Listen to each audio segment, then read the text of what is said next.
Hi, I'm Dr. Jaffer, and this is GotTeeth, a patient-centric monthly podcast featuring local health experts.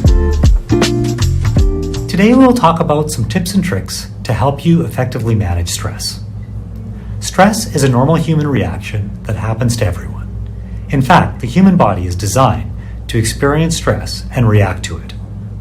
When you experience changes or challenges called stressors, your body produces physical and mental responses.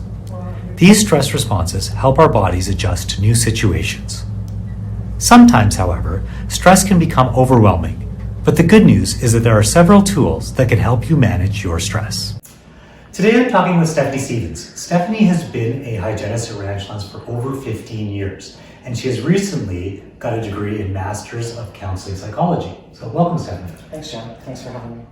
So stress has been a part of everybody's life, but I think over the last couple of years we've seen that stress almost increase in people's lives because there's been more stuff going on in the background that's been causing stress. So what are some of the big reasons that people get stressed?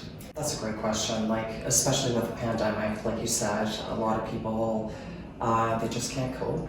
They've been isolated in their homes, not dealing well. A lot of people have lost their jobs. So I'd say finances, COVID has had a huge impact, and personal relationships, divorce, family, friends, stuff like that. So how do people experience stress? What are some of the things that we can notice in our own lives that we know that we are stressed? Just finding, you feel, sweaty hands, lack of sleep, just being exhausted quite often. You feel like you've had a nice, 8-hour night of sleep, but you wake up and you're exhausted in the morning, just feeling a bit burnt out, is how I'd explain it. Nauseous, panic attacks, a lot of anxiety, just not being able to really focus as well, a bit of in a fog. Okay. Yeah.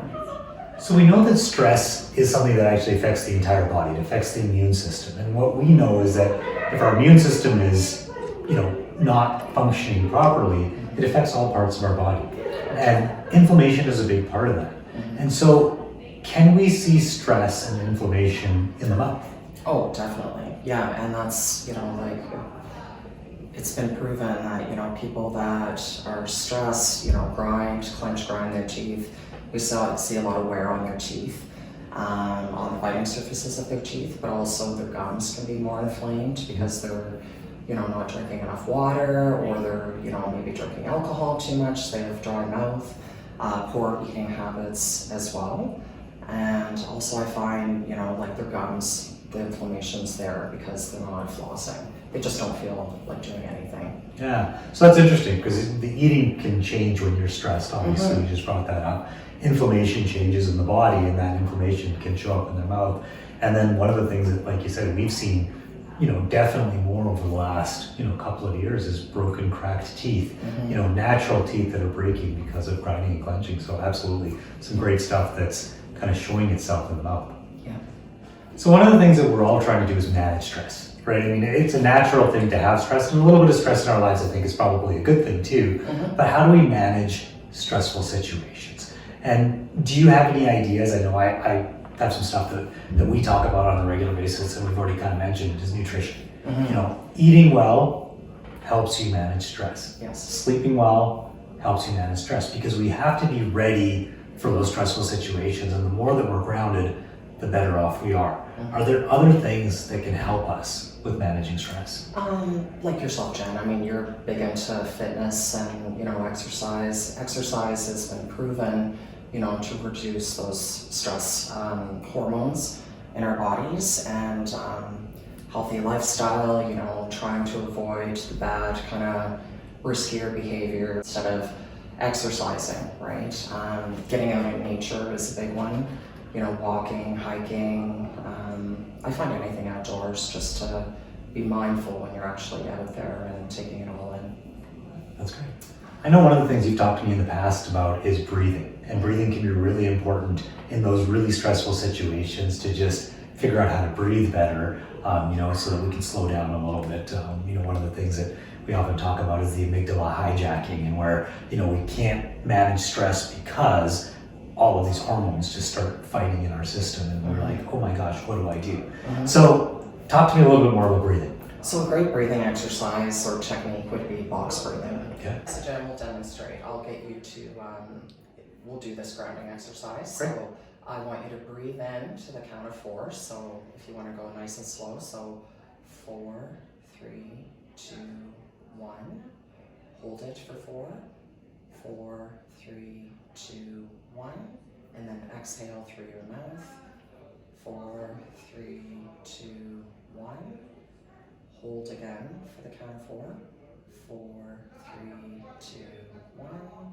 Breathe in again through your nose. 4, 3, 2, 1. Hold. 4, 3, 2, 1. That's just a quick example, but it's literally a box. And counting to 4 just nice and slow, or people in the beginning, they start kind of quickly because they're not used to that full deep breath work. And how many times should we be doing this? I would do it minimum once a day, Okay. And for how long? Is it like you do 10 cycles of it, or is there... Whatever works for you. I think, just getting it done, maybe twice to start off, like kind of the slower the better. Yeah. So you're actually forming that habit into your routine. So if people are feeling stressed and they need some help outside of, some of the box breathing that we talked about, the eating, the exercise, what resources are out there to help people? Okay, so we're lucky we live in Calgary, because Calgary is great for mental health resources. One of the numbers that a lot of people aren't aware of is actually 211, and that number is literally, you call it from Calgary, and you can ask for any mental health resources. So if you're looking for a counselor that works with, say depression or anxiety, they can give you that resource. And that's Canada-wide too, by the way. So if you were in BC, you could do it and it would give your local area. Another resource, the local Calgary Distress Center. I've been with them since 2018. Volunteering, and now I work as a crisis line worker, and that number is 403-266-HELP.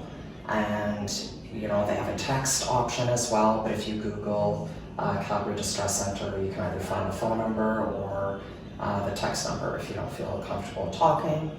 And then also another one which I work on quite regularly as well is the Canadian Suicide Prevention Line.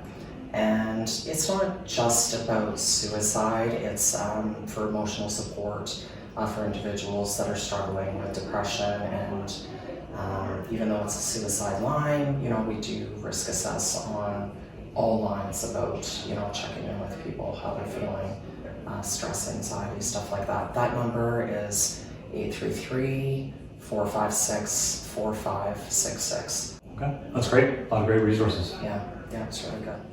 So thanks, Stephanie. I really appreciate your time with this. I think one of the things that we need to let people know is that there's lots of help out there. You can start with friends and family, but often that's not comfortable. And so reaching out to a third party is a little more comfortable. And I think people need to know that there's a lot of help out there. There's, a lot of free help out there. There's obviously counselors out there, and there's, different costs associated with it, but things that people can get help with. And so any last words that you want to say to people that are dealing with stress, anxiety, suicide, any of those things, what would you leave them with?